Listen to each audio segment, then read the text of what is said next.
the clergy, and all those who have come to help us to escort our brother. Muriega. Muriega rengi. Gaeniwega. Gaende shudhi. Asanteni sana. I am in a rush because I'm going to have to board a plane in the next 1 hour at the airport. That's why I was very, very impatient there. But I was here last Saturday, and I said I would come today for this particular occasion when we are escorting our brother. And we are happy to welcome our visitors from Germany. Willkommen hier. Und herzlich Beileid und den Verlust eurer Vaters. Okay? Er war ein großer Freund von mir. Und wir haben uns über 60 Jahre getroffen. In Deutschland. In Leipzig. I was just explaining to them. I'm welcoming them.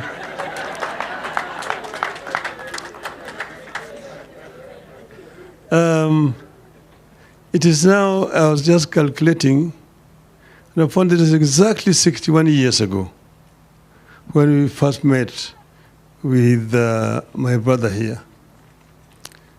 I was ahead of him there by 2 years. And as has been said, I met his elder brother, Charles Mburu Miano.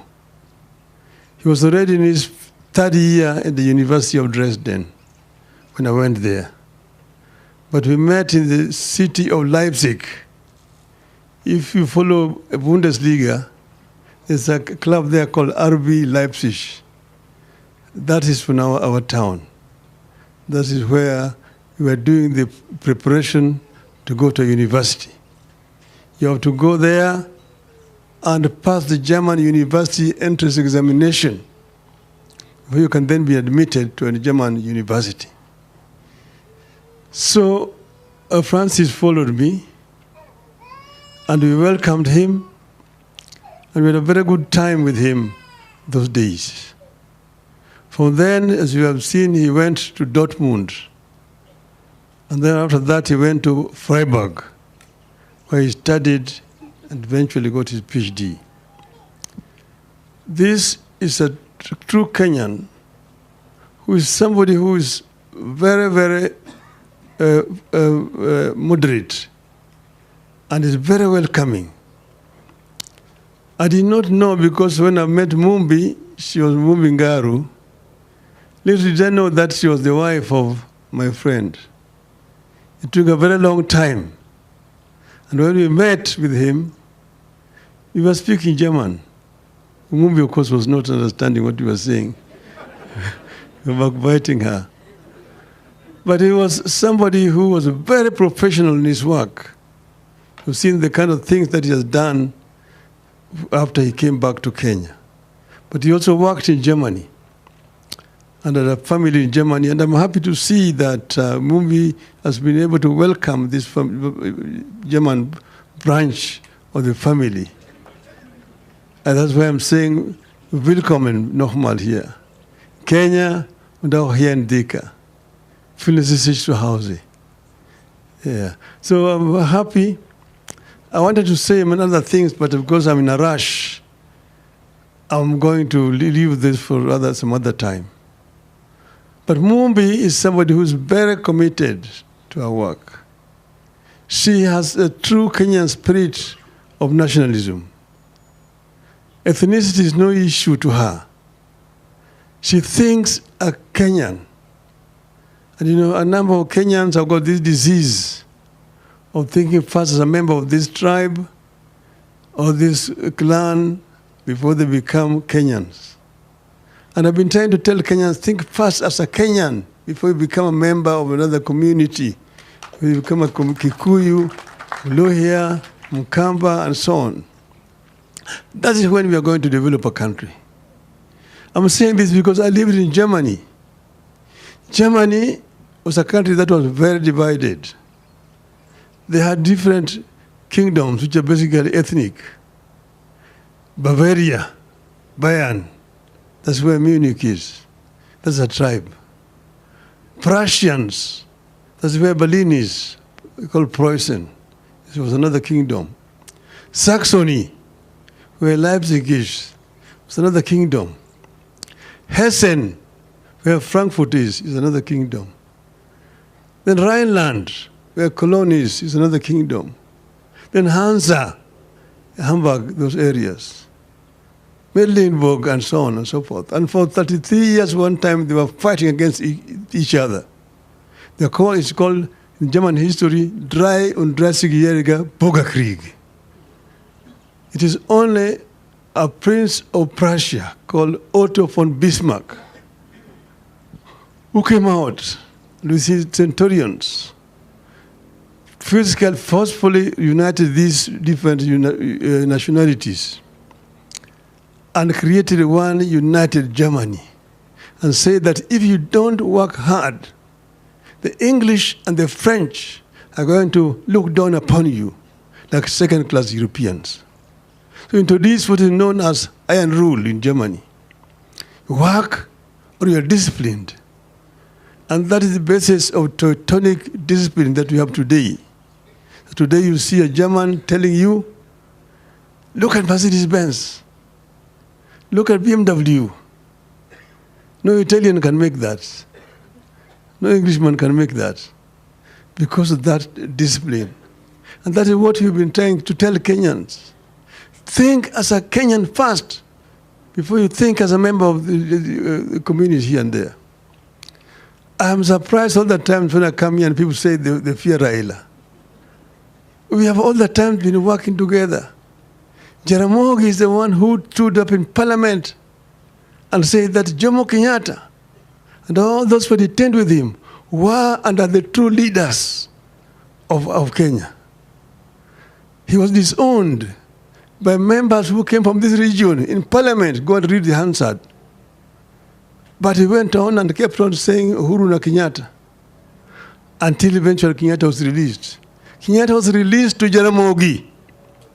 Jaramogi, who took Kenyatta to Gatundu, his home, he was released to Jaramogi's hand. Chukua hiyo Kenyatta yako. Deny.